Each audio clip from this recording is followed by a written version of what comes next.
Ready? Manikrao Thackeray ji, Revanth Reddy ji, भट्टी मल्लू जी, P Srinivas जी, stage पे Congress party के सारे वरिष्ठ नेता, भाइयों और बहनों, कांग्रेस पार्टी के प्यारे कार्यकर्ताओं, प्रेस के हमारे मित्रों, आप सबका यहां बहुत बहुत स्वागत, नमस्कार। వేదిక మీద పేర్లు చదివిన పెద్దలందరికీ సుదూర ప్రాంతాల నుంచి విచ్చేసిన కాంగ్రెస్ అభిమానులు, శ్రేయోభిలాషులు, పాత్రికేయ మిత్రులందరికీ కూడా హృదయపూర్వక నమస్కారాలు తెలియజేసుకుంటా ఉన్నా। आज यहां मेरी बहन को आना था मगर उसे बुखार हो गया और जैसे मैंने आपसे इतनी बार पहले कहा है, हमारा रिश्ता राजनीतिक नहीं है, पारिवारिक रिश्ता है।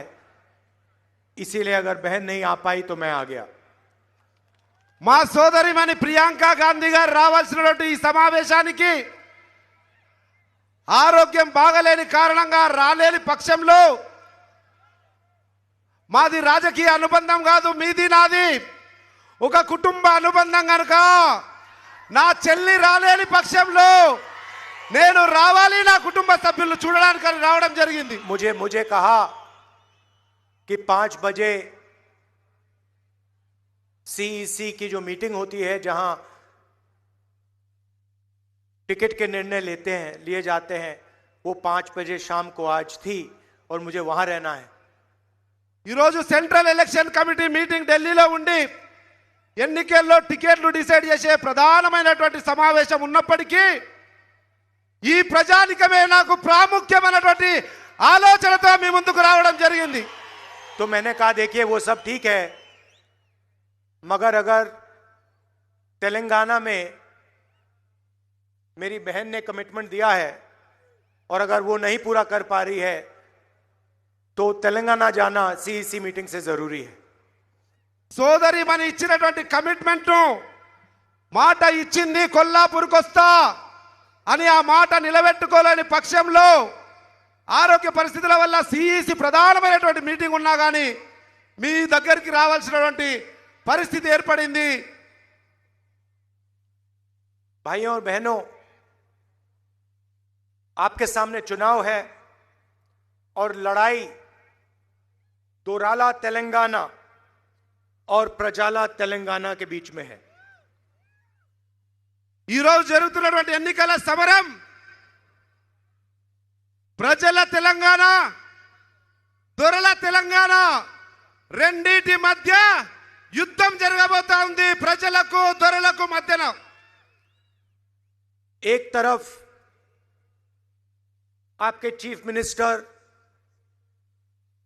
उनका परिवार और दूसरी तरफ तेलंगाना की जनता, माताएं, बहनें, बेरोजगार युवा। ఒకవైపు ముఖ్యమంత్రి గారి కుటుంబం ఉంటే ఇంకొక వైపు యావత్ తెలంగాణ సమాజము, నిరుద్యోగులు, మహిళలు, యువతి యువకులు ఉన్నారన్న విషయాన్ని గుర్తు చేస్తా ఉన్నాం। दोराला सरकार के 2 सबसे बड़े चिन्ह हैं जिनको तेलंगाना की जनता बहुत अच्छी तरह जानती है। इसके बारे में आपको हर रोज सुनने को मिलता है। దొరల తెలంగాణలో ఏం జరుగుతుంది అన్న విషయం తెలంగాణ సమాజం ప్రతిరోజు వీక్షిస్తూనే ఉంది, ప్రతిరోజు గమనిస్తూనే ఉంది, ప్రతిరోజు అనుభవిస్తూనే ఉంది।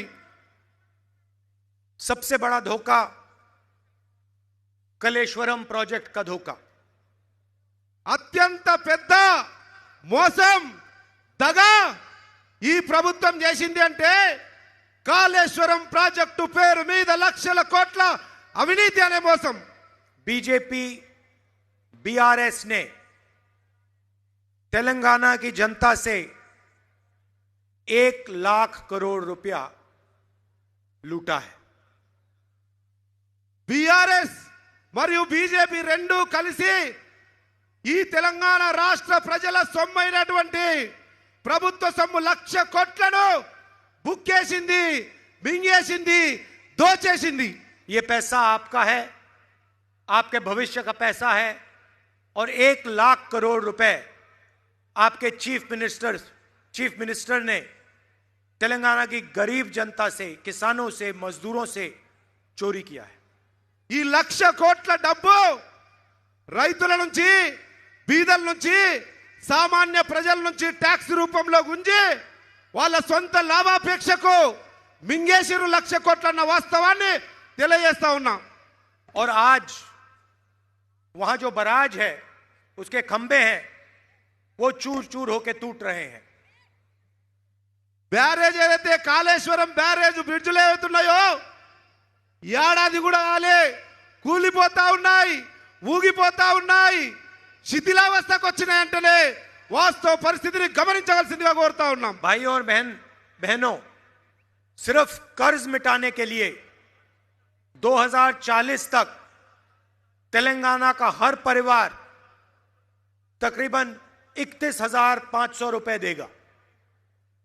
2040 వరకు తెలంగాణ రాష్ట్రంలోని ప్రతి కుటుంబం కూడా లక్షలాది రూపాయల అప్పు మోసుకుంటా ఉంది వీళ్ళు చేసినటువంటి దుర్మార్గపు అవినీతి వల్ల। सिर्फ कर्ज चुकाने के लिए ఓన్లీ వాళ్ళు తిన్నదాన్ని కక్కించడానికి మనం కట్టవలసి వస్తుంది। हर परिवार 31,500 रुपए हर साल देगा। ప్రతి కుటుంబం కూడా 31,000 రూపాయలు ప్రతి ఏడాది కట్టవలసినటువంటి దుర్మార్గపు, దౌర్భాగ్యపు పరిస్థితి ఈరోజు తెలంగాణ రాష్ట్రంలో ఉంది। कांग्रेस पार्टी ने भी इंफ्रास्ट्रक्चर के प्रोजेक्ट्स किए हैं। కాంగ్రెస్ పార్టీ కూడా దశాబ్దాల కాలంగా ఇక్కడ అనేకమైనటువంటి సంస్థలను, ఇన్ఫ్రాస్ట్రక్చర్ నెలకొల్పింది, చారిత్రాత్మకమైనటువంటి సంస్థలను నెలకొల్పింది। नागार्जुन सागर, प्रियदर्शनी जुराला, श्रीराम सागर, సింగూర్ ప్రాజెక్టు కావచ్చు, శ్రీరామ్ సాగర్ కావచ్చు, ప్రియదర్శిని జూరాల ప్రాజెక్టు కావచ్చు, నాగార్జున సాగర్ కావచ్చు, ఈ రోజు తెలంగాణ రాష్ట్ర ప్రజల వ్యవసాయ ఆధారిత ప్రాజెక్టులు చారిత్రాత్మకమైనవి కట్టింది కాంగ్రెస్ పార్టీ మాత్రమే। आप हमारे सारे के सारे प्रोजेक्ट्स देखिए और फिर इनका देखिए। कलेश्वरम प्रोजेक्ट जाके देखिए। ఈ రోజు కాంగ్రెస్ పార్టీ కట్టిన దశాబ్దాల పాటు అనేక ప్రాజెక్టులు కట్టింది, వాటిని ఒకసారి చూడండి ఏ రకంగా పంటలను సస్యశ్యామలం చేస్తా ఉన్నాయో। तो ये पहला ఇంకొక వైపు కాళేశ్వరం ప్రాజెక్టు చూడండి। तो ये पहला उदाहरण है दोराला सरकार का। दूसरा उदाहरण मैं आपको देता हूं। దొరల ప్రభుత్వం యొక్క రెండవ ఉదాహరణ ప్రధానమైనది మీ ముందుంచుతా ఉన్నా। हमारी प्रजाला सरकार थी।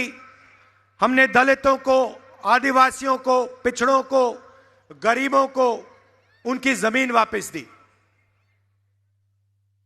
ప్రజల తెలంగాణ అంటే కాంగ్రెస్ ప్రభుత్వంలో బీద బడుగు బలైన వర్గాలకు, దళితులకు, గిరిజనులకు, బలైన వర్గాలకు వాళ్ళ భూమిని తిరిగి ఇవ్వడమే కాకుండా కొత్తగా కూడా భూమిని ఇచ్చినటువంటి పార్టీ కాంగ్రెస్ పార్టీ।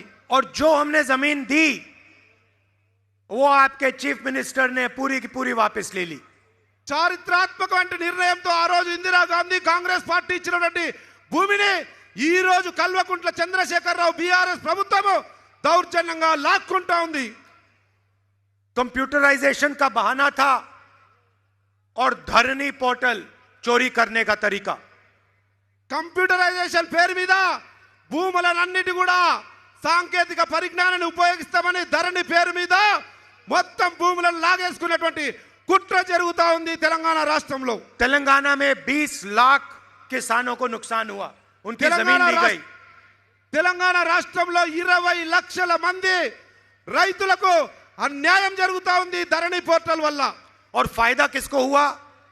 एक परिवार को, उनके एमएलएज को, उनके मंत्रियों को। ధరణి వల్ల లాభం జరిగింది ఒకే ఒక కల్వకుంట్ల కుటుంబానికి, ఆ కుటుంబ పార్టీకి సంబంధించిన ఎమ్మెల్యేలకు, నాయకులు మాత్రమే లాభం జరిగింది తప్ప రైతులకు ఏమాత్రం లాభం జరగలేదు. स्टेट एम्प्लॉइज को पैसा नहीं मिलता, రాష్ట్ర ఖజానాకు డబ్బులు రావు, ఆర్థికంగా బలపడము. पीएसयूज खत्म हो रहे हैं, పబ్లిక్ సెక్టర్ అండర్టేకింగ్స్ ఏదైతే ఉన్నాయో ప్రభుత్వ రంగ సంస్థలు పూర్తిగా నిర్వీర్యమైపోయినాయి. और पूरा का पूरा धन, तेलंगाना की जनता का धन केसीआर के परिवार के हाथ में जा रहा है. తెలంగాణ రాష్ట్ర ప్రజల ఆస్తి, రాష్ట్ర ప్రజల ధనము పూర్తిగా కల్వకుంట్ల కుటుంబానికే పోతా ఉందన్న వాస్తవాన్ని గ్రహించమని కోరుతా ఉన్నా. जमीन का डिपार्टमेंट उनके हाथ में, रेत का डिपार्टमेंट उनके हाथ में, शराब का डिपार्टमेंट उनके हाथ में. రెవెన్యూ భూములకు సంబంధించినటువంటి శాఖ వాళ్ళ దగ్గరనే ఉంది, ఇసుక అమ్ముకునే శాఖ వాళ్ళ దగ్గరనే ఉంది, లిక్కర్ మందు అమ్ముకునే శాఖ వాళ్ళ దగ్గరనే ఉంది, దండుకోవడానికి 3 శాఖలు కూడా వాళ్ళ దగ్గరనే పెట్టుకున్నారు. भाइयों और बहनों, आपने तेलंगाना का सपना देखा था. సోదర సోదరి మల్లారా, తెలంగాణ ప్రజలు ఒక స్వప్నాన్ని, ఒక కలగన్నాం, తెలంగాణ రాష్ట్రం వస్తే మన జీవితాల్లో ఈ మార్పు వస్తుందని. प्रजाला सरकार का सपना देखा था. ప్రజా తెలంగాణ కలగన్నాం మనము. आपको दोराला सरकार नहीं चाहिए थी. దొరల సర్కార్ కొరకు కాదు మనం కలగన్నది, పోరాడింది, తప్పించింది. जब आप तेलंगाना के लिए लड़े, आपने अपना खून दिया, क्रांतिकारी काम किया. आप प्रजाला तेलंगाना के लिए लड़ रहे थे, दोराला तेलंगाना के लिए नहीं. ఆ రోజు మనం తెలంగాణ ఉద్యమం చేసింది ప్రజల తెలంగాణ కొరకు, అభివృద్ధి చెందిన పురోగమన దిశలో పోతుంది అనుకున్నటువంటి తెలంగాణ కొరకు కలలు కన్నాం, కానీ ఈ దొరల తెలంగాణ కొరకు కాదు అన్న విషయాన్ని గుర్తు చేస్తా ఉన్నాం. और आपका जो सपना है उसे कांग्रेस पार्टी पूरा करने जा रही है. ఆ రోజటి మీ తెలంగాణ ఉద్యమ కలను సాకారం చేయబోతా ఉంది కాంగ్రెస్ పార్టీ తెలంగాణ రాష్ట్రంలో. प्रजाला तेलंगाना का क्या मतलब है? ప్రజల తెలంగాణ, ప్రజా తెలంగాణ అన్నదానికి అర్థం ఏమిటో తెలుసుకోవాల్సిన అవసరం ఉందన్న విషయాన్ని గుర్తు చేస్తా ఉన్నాం. महालक्ष्मी स्कीम 2500 रुपए हर महीने तेलंगाना की महिलाओं को. మహాలక్ష్మి పథకం కింద ప్రతి వివాహితకు నెలకు 2500 రూపాయలు వేసే బాధ్యత కాంగ్రెస్ పార్టీ తీసుకుంటుంది. 500 रुपए का गैस सिलेंडर, 500కే గ్యాస్ సిలిండర్ ఇచ్చి గ్యాస్ ఆర్థిక భారాన్ని మహిళల మీద తగ్గించే ప్రయత్నం చేస్తా ఉంది. चुनाव के बाद तेलंगाना की महिलाओं को बस में पैसा नहीं देना पड़ेगा. ఎన్నికలై కాంగ్రెస్ ప్రభుత్వం ఏర్పడిన తర్వాత తెలంగాణ రాష్ట్రంలో ఏ మహిళ కూడా డబ్బులు ఇవ్వకుండా ఉచిత బస్సు ప్రయాణం చేయవచ్చు. तेलंगाना के कोने कोने में तेलंगाना की महिलाएं घूम पाएंगी. 1 रुपया बस टिकट के लिए नहीं देना पड़ेगा. 1 రూపాయి కూడా ఇవ్వకుండా నా తెలంగాణ తల్లులు, నా తెలంగాణ సోదరి మనులు స్వేచ్ఛగా బస్సులో ఎక్కడన్నా విహరించగలిగే అవకాశాన్ని ఇస్తుంది కాంగ్రెస్ పార్టీ. क्यों? क्योंकि महिलाएं इस प्रदेश की रीढ़ की हड्डी हैं. ఈ మహిళలే ఈ రాష్ట్ర భవిత, ఈ రాష్ట్రానికి వెన్నెముకగా మహిళలు ఉన్నారు. अगला बड़ा कदम రైతు భరోసా. రైతు భరోసా అనేటువంటి మహత్తరమైనటువంటి కార్యక్రమంతో కాంగ్రెస్ పార్టీ ముందుకొస్తా ఉంది. 15,000 रुपए प्रति एकड़ किसानों को और 12,000 रुपए एग्रीकल्चर लेबर को. రైతులను కడుపులో పెట్టుకొని కాపాడే రైతు పక్షపాత పార్టీగా రైతు భరోసా పేరు మీద 7,500 15,000 రూపాయలు ప్రతి రైతుకు, ప్రతి ఎకరాకు, ప్రతి ఏడాదికి ఇవ్వడమే కాకుండా కౌలు రైతులకు కూడా 12,000 రూపాయలు ఇచ్చి ఆదుకుంటుంది కాంగ్రెస్ ప్రభుత్వం. इंद्रम्मा इंड्लू 5 लाख रुपए घर के कंस्ट्रक्शन के लिए उन लोगों के लिए जिनके पास घर नहीं है. ఎవరికైతే తెలంగాణ రాష్ట్రంలో ఇల్లు లేని నిరుపేదలు ఉన్నారో వాళ్ళందరికీ కూడా ఆనాటి ప్రభుత్వంలో కట్టిన ఇందిరమ్మ ఇల్లు పేరిట 5 లక్షల రూపాయలతో ఇందిరమ్మ ఇల్లు కట్టించే బాధ్యత కాంగ్రెస్ పార్టీది. गृह ज्योति स्कीम 2000 यूनिट बिजली के मुफ्त में हर महीने ప్రతి నెల 200 ప్రతి నెల 200 యూనిట్ల కరెంటు కాల్చే బీద బడుగు బలైన వర్గాల వారందరికీ కూడా ఉచితంగా 200 యూనిట్ల విద్యుత్ ఇవ్వడం జరుగుతా ఉంది. युवा विकासम 5 लाख रुपए स्टूडेंट्स के असिस्टेंट्स के लिए, उनकी कॉलेज फीस के लिए, उनकी कोचिंग के लिए. విద్యా భరోసా పేరు మీద మీలాంటి యువకులు, మీలాంటి విద్యార్థుల కళ్ళల్లో కాంతి చూడడానికి 5 లక్షల రూపాయలతో విద్యా భరోసా కార్డు ఇస్తుంది కాంగ్రెస్ పార్టీ. దాంతో ఫీజు కట్టుకోవచ్చు. మీకు కావాల్సినటువంటి అన్ని అవసరాలు తీసుకొని తల్లిదండ్రులకు భారం కాకుండా విద్యార్థులు తమ విద్యను కొనసాగించవచ్చు. और चेउता 4000 रुपए महीने के पेंशन के लिए. ఏదైతే వృద్ధులు, వికలాంగులు, వితంతులకు 2000 పెన్షన్ ఈ రోజు వస్తా ఉందో, కాంగ్రెస్ పార్టీ చారిత్రాత్మక నిర్ణయం తీసుకొని 4000 రూపాయలు చేయుత కింద పెన్షన్ ఇవ్వబోతా ఉంది. और राजीव आरोग्यश्री 10 लाख रुपए हेल्थ इंश्योरेंस में. 10 లక్షల రూపాయల రాజీవ్ ఆరోగ్యశ్రీ పేరిట ప్రతి బీదవాడు ఉచితంగా ఆరోగ్యాన్ని కాపాడుకోవడానికి ముందుకు రావచ్చు. ఆ అవకాశం కాంగ్రెస్ పార్టీ ఇస్తుంది. भाइयों और बहनों, सबसे जरूरी बात, यहां पे लड़ाई बीआरएस और कांग्रेस के बीच में है. తెలంగాణ రాష్ట్రంలో బీఆర్ఎస్ కు కాంగ్రెస్ కు స్పష్టమైన యుద్ధం జరగబోతా ఉంది. बीआरएस, बीजेपी और एमआईएम एक साथ काम कर रहे हैं. తెలంగాణ రాష్ట్రంలో బీఆర్ఎస్, బీజేపీ, ఎంఐఎం కలిసి పనిచేస్తూ ఒకే తాను ముక్కలుగా కొనసాగుతా ఉన్నాయన్న వాస్తవాన్ని గ్రహించమని కోరుతా ఉన్నాం. लोकसभा में बीजेपी की पूरी मदद आपके चीफ मिनिस्टर करते हैं. లోక్సభలో ఏ బిల్లు వచ్చినా సంపూర్ణమైనటువంటి మద్దతు ఈ కల్వకుంట్ల చంద్రశేఖరరావు నాయకత్వంలోని బీఆర్ఎస్ పార్టీ పార్లమెంట్ లో ఇస్తుంది. जीएसटी, किसान बिल, पूरा का पूरा समर्थन आपके चीफ मिनिस्टर ने बीजेपी को दिया.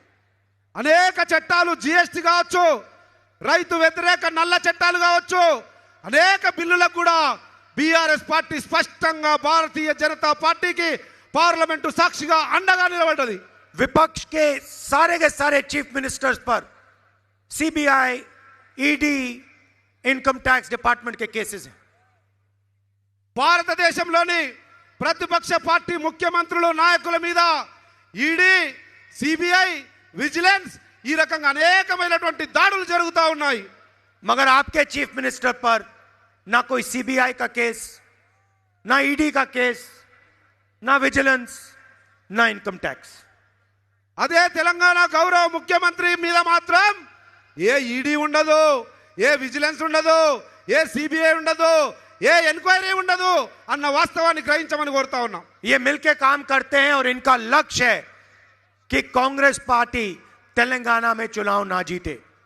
ఈ రెండు కలిసి తోడు దొంగలుగా కుట్రపూరితంగా కాంగ్రెస్ పార్టీని అధికారంలోకి రానుకోకుండా చేయాలన్నటువంటి రాజకీయ కుట్రలో భాగంగా రెండు కలిసి పనిచేస్తా ఉన్నాయి.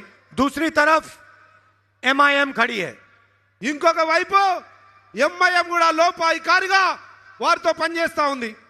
जहां भी ये बीजेपी की मदद कर सकते हैं, एकदम जाके मदद करते हैं. ఎక్కడ బీజేపీకి అవసరం అనుకుంటే అక్కడ బరాబర్ నిక్కచ్చిగా ఎంఐఎం వాళ్లకు ఇండైరెక్ట్ గా మద్దతు తెలుపుతా ఉందన్న వాస్తవాన్ని గ్రహించమని కోరుతా ఉన్నాం. राजस्थान में, महाराष्ट्र में, मध्य प्रदेश में, छत्तीसगढ़ में जहां भी बीजेपी इनसे कहती है जाके चुनाव लड़ो, ये एकदम जाके चुनाव लड़ते हैं और बीजेपी की मदद करने वाले कैंडिडेट उतार देते हैं. అది మహారాష్ట్ర కావచ్చు, రాజస్థాన్ కావచ్చు, ఛత్తీస్గఢ్ కావచ్చు, మధ్యప్రదేశ్ కావచ్చు, ఏ రాష్ట్రంలో ఎన్నికలు జరిగినా భారతీయ జనతా పార్టీకి లాభం చేకూర్చే విధంగా ఎంఐఎం పార్టీ అభ్యర్థులను పెట్టి ప్రతిపక్షాలను ఓడగొట్టి భారతీయ జనతా పార్టీ విజయానికి ఇండైరెక్ట్ గా सपोर्ट చేస్తా ఉందని వాస్తవాన్ని గ్రహించమని కోరుతా ఉన్నా। तो ये सबसे जरूरी बात है कि अगर आपने एमआईएम को बीजेपी को वोट दिया तो आपका वोट जाया होगा। ఎంఐఎం కు ఇచ్చినా బీజేపీకి ఇచ్చినా ఏ మాత్రం తేడా లేదు। ఆ రెండిటికి ఇవ్వడం వల్ల మన ఓటుకున్నటువంటి విలువ వృధా అవుతుంది అన్న వాస్తవాన్ని గ్రహించమని కోరుతా ఉన్నా। और आपके वोट से बीआरएस को मदद होगा अगर आपने बीजेपी या एमआईएम को दिया। మనము బీజేపీకి మీరు బీజేపీకి లేదంటే ఎంఐఎం కేస్తే అది ఇండైరెక్ట్ గా బీజేపీ ఎంఐఎం ది ఇండైరెక్ట్ గా బీఆర్ఎస్ పార్టీకే లాభం చేకూరుతుందన్న వాస్తవాన్ని గ్రహించమని కోరుతా ఉన్నాం। बीआरएस से हम यहां लड़ रहे हैं, बीजेपी से हम बाकी देश में लड़ रहे हैं। ఇక్కడ బీఆర్ఎస్ తోటి కొట్లాడుతా ఉన్నాం, యుద్ధం చేస్తా ఉన్నాం, రాజకీయ యుద్ధం। అదే మిగతా రాష్ట్రాల్లో భారతీయ జనతా పార్టీతో కొట్లాడుతా ఉన్నాం। और पहले हम बीजेपी को यहां हराएंगे और फिर जाके दिल्ली में 2024 में वहां पे बीजेपी को हराएंगे, सरकार से निकालेंगे। ఇక్కడ బీఆర్ఎస్ ను పడగొట్టడమే కాకుండా బీజేపీని కూడా రానియం। అదే విధంగా కేంద్రంలో ఢిల్లీలో కూడా 2024లో బీజేపీని ఎట్టి పరిస్థితుల్లో రాకుండా ఆపగలిగే ప్రజా సామర్థ్యం కాంగ్రెస్ పార్టీకి ఉంది। तेलंगाना की जनता ने मन बना लिया है। తెలంగాణ రాష్ట్ర ప్రజలు మనసులో మైండ్లో ఒక స్పష్టమైనటువంటి నిర్ణయం తీసుకొని ఉన్నారు। पैसा चीफ मिनिस्टर के साथ, सरकार चीफ मिनिस्टर के साथ, मीडिया चीफ मिनिस्टर के साथ, सच्चाई तेलंगाना के जनता के साथ, कांग्रेस पार्टी के साथ। ఈ రోజు తెలంగాణ రాష్ట్రంలో డబ్బులు గాని మీడియా గాని అధికారం గాని ఇంకా ఏ హంగులైనా గాని బీఆర్ఎస్ పార్టీకి ముఖ్యమంత్రికి ఉన్నాయి। కానీ తెలంగాణలో కాంగ్రెస్ పార్టీకి ఉన్నది ప్రజాబలం, నిజాయితీ, నిబద్ధత అన్న వాస్తవాన్ని గ్రహించమని కోరుతా ఉన్నా। हमारे यहां कार्यकर्ता आए हैं, मैं आपको कहना चाहता हूं, आप बब्बर शेर हो, आपको किसी से नहीं डरना। मैं जानता हूं इन लोगों ने आपको तंग किया, मारा, दबाया, मगर अब आपका समय आने वाला है। మిమ్మల్ని అధికార పార్టీ వాళ్ళు భయపెట్టడానికి ప్రయత్నం చేస్తారు, అనగదొక్కడానికి ప్రయత్నం చేస్తారు, కుట్ర చేస్తారు। కానీ నాకు తెలుసు మీరు గబ్బర్ సింగ్లో ఎవరికి భయపడేవారు కాదు। కాంగ్రెస్ బిడ్డలు మీరు, మీకు కూడా సమయం రాబోతా ఉంది। ఏమాత్రం వేచి చూడకండి, అతి త్వరలో మీ సమయం కూడా రాబోతా ఉంది। और कांग्रेस पार्टी का कार्यकर्ता और तेलंगाना की जनता मिलकर एक साथ प्रजाला सरकार बनाने जा रही है।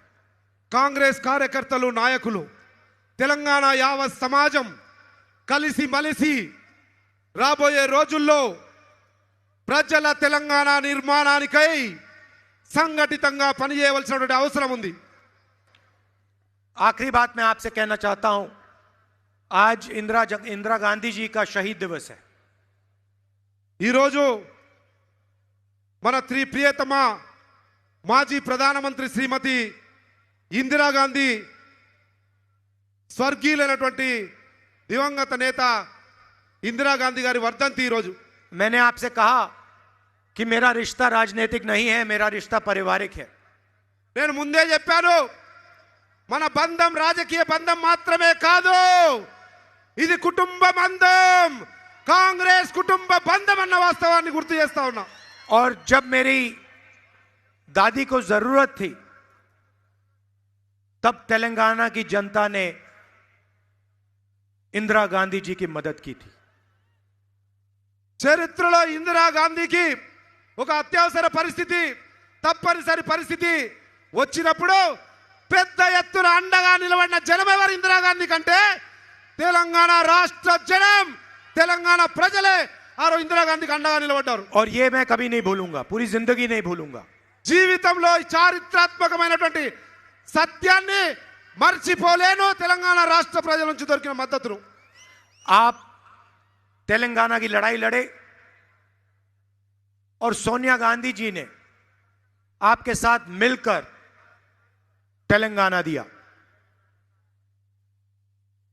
మీరందరూ తెలంగాణ రాష్ట్రం కొరకు పోరాడితే మీ అందరి ఆలోచనలకు అనుగుణంగా శ్రీమతి సోనియా గాంధీ గారు చారిత్రాత్మక నిర్ణయం తీసుకొని తెలంగాణ రాష్ట్రాన్ని ఇచ్చిన వాస్తవాన్ని గుర్తు చేస్తా ఉన్నా. आपने और हमने मिलकर एक सपना देखा था, तेलंगाना का एक नया सपना. మీరు మేము మనందరము కలిసి ఒక తెలంగాణ కళ, తెలంగాణ ఆకాంక్ష చూడదలుచుకున్నాం. हम चाहते थे कि तेलंगाना का फायदा तेलंगाना की जनता को, गरीब लोगों को, किसानों को, मजदूरों को, पिछड़े लोगों को, दलितों को, आदिवासियों को मिले. మనం కోరుకున్నాం, మనం ఆకాంక్షించాం, మనం అనుకున్నాం తెలంగాణ రాష్ట్ర ఏర్పాటు ఫలితాలు బీద, బడుగు, బలహీన, ఎస్సీ, ఎస్టీ, బీసీ వర్గాలకు, మహిళలకు లభిస్తాయని ఆశించినాం. మనము ना आपने ना हमने सोचा था कि तेलंगाना बनने के बाद 10 साल के लिए सिर्फ एक परिवार को फायदा पहुंचेगा और तेलंगाना की गरीब जनता का नुकसान होगा. కానీ మనం ఆశించిన ఆశయాలు కానీ, మన లక్ష్యాలు కానీ, ఆకాంక్షలు కానీ ఏవి కూడా నెరవేరలేదు. కానీ ఒకే ఒక్క కుటుంబం అన్నీ తానై అనుభవిస్తూ ఉంది, అన్నీ తానై లాక్కుంటా ఉంది, అన్నీ తానై భోగ భాగ్యాలతో విరాజిల్లుతా ఉంది. चुनाव के बाद जैसे ही कांग्रेस पार्टी की सरकार आएगी, सच्चा तेलंगाना का भविष्य, सच्चा सपना शुरू होगा. మీ అందరి ఆశీర్వాదంతో రేపు డిసెంబర్లో కాంగ్రెస్ పార్టీ అధికారంలోకి వచ్చి ప్రభుత్వం ఏర్పాటు చేసిన తర్వాత స్పష్టంగా తెలంగాణ రాష్ట్ర ప్రజలు ఏదైతే కాంక్షించిర్రో, ఏదైతే ఆశించిర్రో, ఏదైతే ఆకాంక్షించిర్రో అది తూచా తప్పకుండా అమలు చేస్తుంది కాంగ్రెస్ పార్టీ అని గుర్తు చేస్తా ఉన్నాం. हमने यहां जो वायदे किए हैं उनको हम पूरा करेंगे. हमने कर्नाटक में वायदे किए, छत्तीसगढ़ में वायदे किए, राजस्थान में, मध्य प्रदेश में, जहां भी हमारी सरकार आई हमने वायदे किए. और आप जाके देख लीजिए, पूछ लीजिए, कर्नाटक में किसी से भी पूछ लीजिए, हमारे वायदे पहली कैबिनेट मीटिंग में पूरे हो गए. మీరు దేశంలోని ఏ రాష్ట్రంలోనన్నా చూడండి,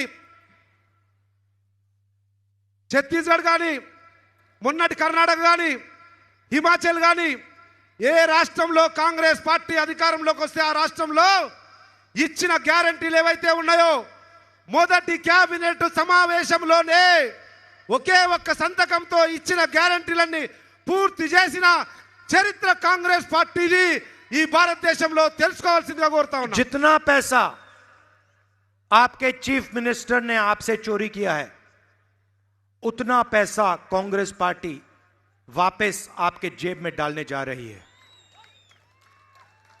తెలంగాణ రాష్ట్ర ప్రజల నుంచి ఎన్ని కోట్ల రూపాయలైతే దోచుకున్నాడో ఈ కల్వకుంట్ల చంద్రశేఖరరావు అనబడే ముఖ్యమంత్రి, కాంగ్రెస్ పార్టీ అధికారంలోకి వచ్చిన తర్వాత బరాబర్ కక్కిస్తాం. ప్రజల సొమ్ము ప్రజలకు తిరిగి మీ జోబులకు వచ్చినట్లు కాంగ్రెస్ పార్టీ చిత్తశుద్ధితో పనిచేస్తుంది అని గుర్తు చేస్తా ఉన్నా. आप सब दूर दूर से आए, इसके लिए मैं आपका दिल से धन्यवाद करता हूं. नमस्कार, जय हिंद. సుదూర ప్రాంతాల నుంచి వచ్చేసిన మీ అందరికీ హృదయపూర్వక ధన్యవాదాలు, కృతజ్ఞతలు తెలియజేస్తా ఉన్నా. నమస్కారం.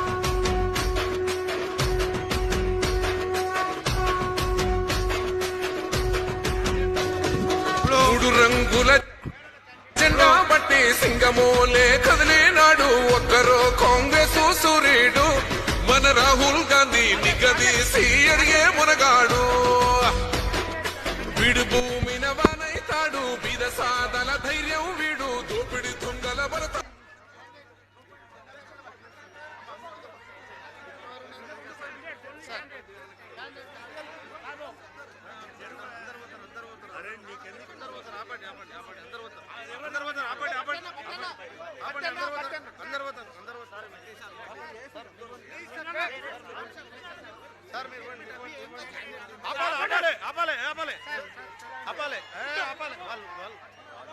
భయ్యా అందరు ఆగండి కొద్దిసేపు ఆగండి. అందరం మధ్య మనమే సహకరించాలి మనమే సహకరించాలి. కొద్దిగా ఆగండి.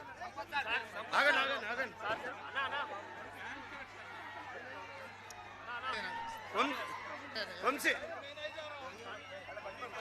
एक मिनट सर मैं अनाउंस करता हूँ एक मेरे अंदर नमस्कार ఆగండి कोल्हापुर ఆగాలి అందరు ఆగాలి. మనమే ఎట్లా ఆగాలి. राजकीय सैनिक दल ఆపుతారు. कोल्हापुर శాసనసభ నియోజకవర్గ కాంగ్రెస్ పార్టీ అభ్యర్థి జూపల్లి కృష్ణారావు గారు,